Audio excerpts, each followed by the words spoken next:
Well, thank you for joining the MCR Invention channel.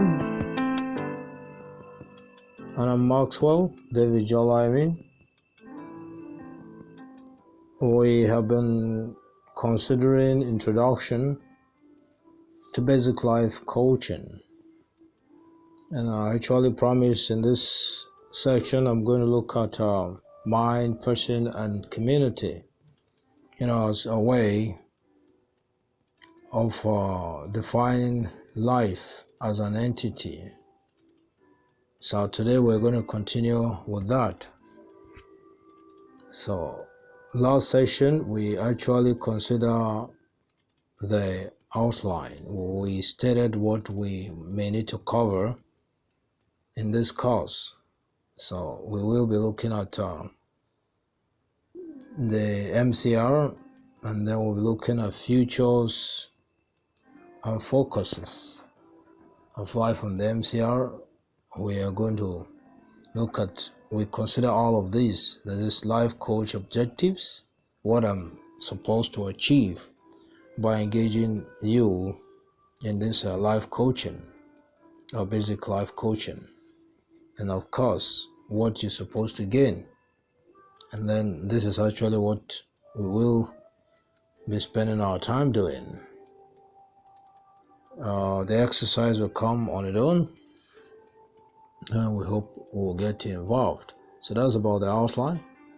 And I must confess, the only thing we are going to achieve in this session is to see how we can encourage our participant client to really see life, using the MCR investigation part, either negatively or positively. That is really about our drive. We may not be going into encouraging people to live or the imparting of life.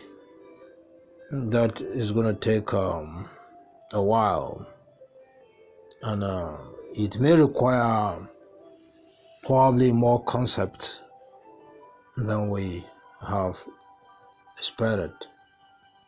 So,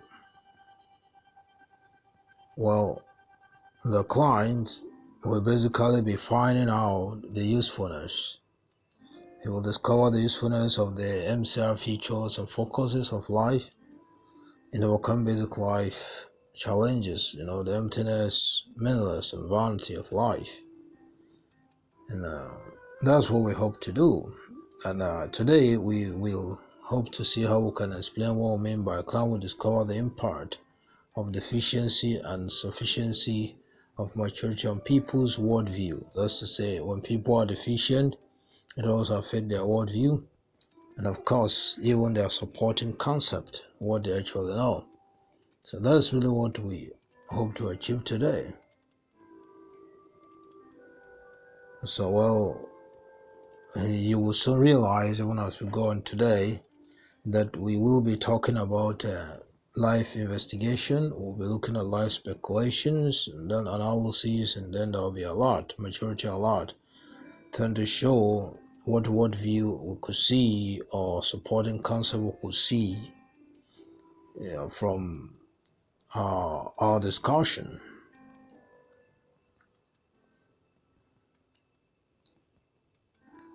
So, that is really what basic life coaching is all about. Life investigation, life speculation, life analysis, maturity a lot, and of course we're going to be using this in our investigation. Today we're sticking with entity.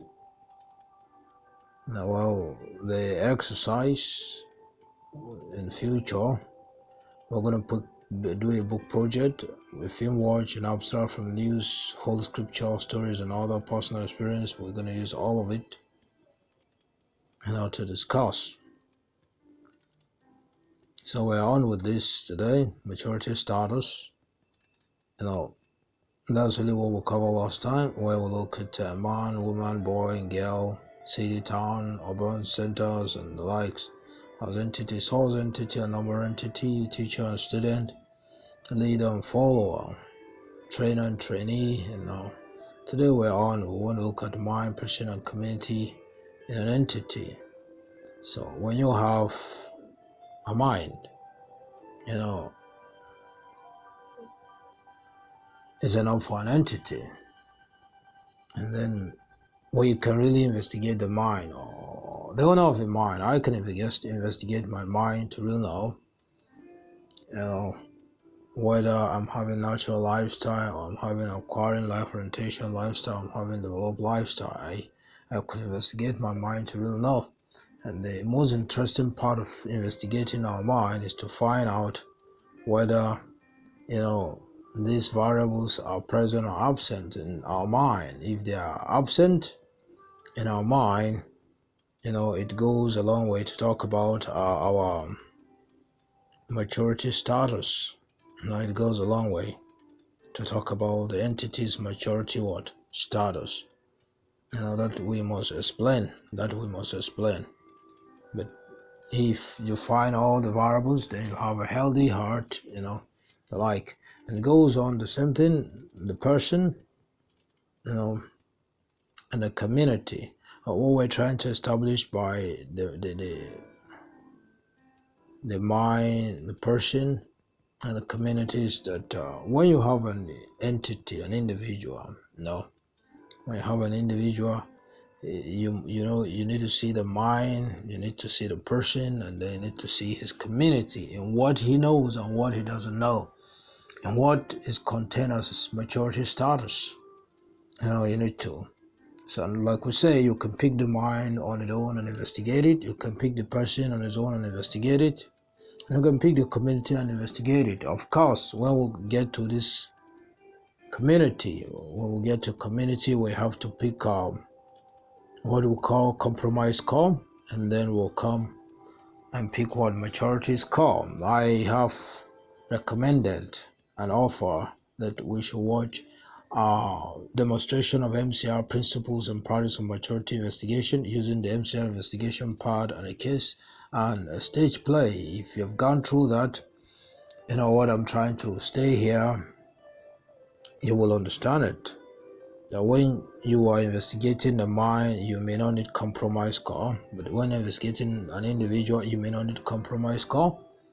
You may just basically be interested, you know, in the individual's what do you call it, natural lifestyle, or you may just be interested whether the individual is having natural lifestyle or acquiring life orientation or developed lifestyle, and those are things you could be interested in.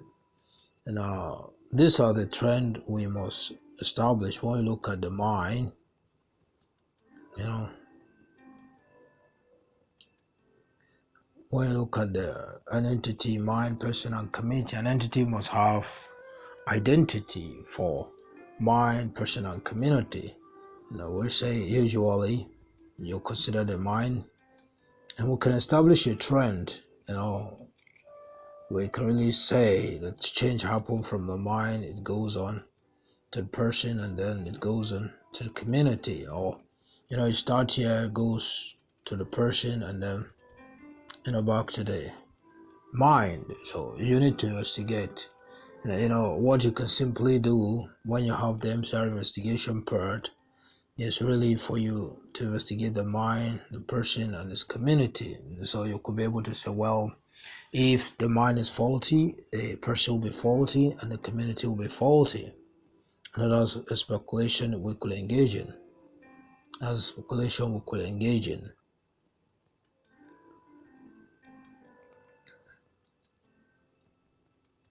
So when we look at the mind, person, and community, we say if the mind is confused, the person will be confused, the community will be confused.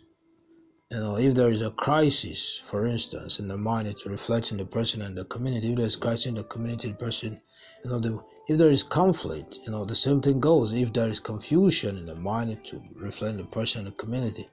If the mind is corrupt, or if there is corruption in the mind, the person will be corrupt, the community will be corrupt. There's a crime in the community, you know, it's most likely to get to the person. And well, these are general speculations. Perhaps later on we'll begin to look at, as we consider the variables, we'll begin to look at certain things like self-control.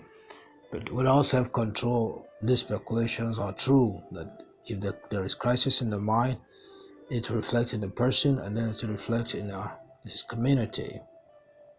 So, and of course, our interest is trying to find out the identity of an entity.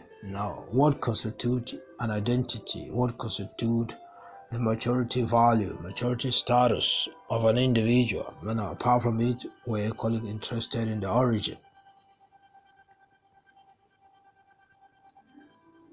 So next session, we're still going to look at maturity values in the 4 E's. This time around, we're going to look at man, the unit he belonged to, the community he belonged to, the global world he belonged to as an entity.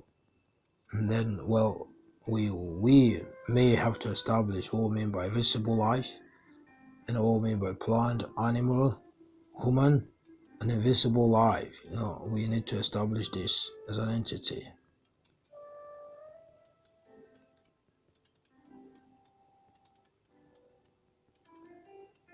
These are the 4 E's of life and what we actually desire to research. Thank you.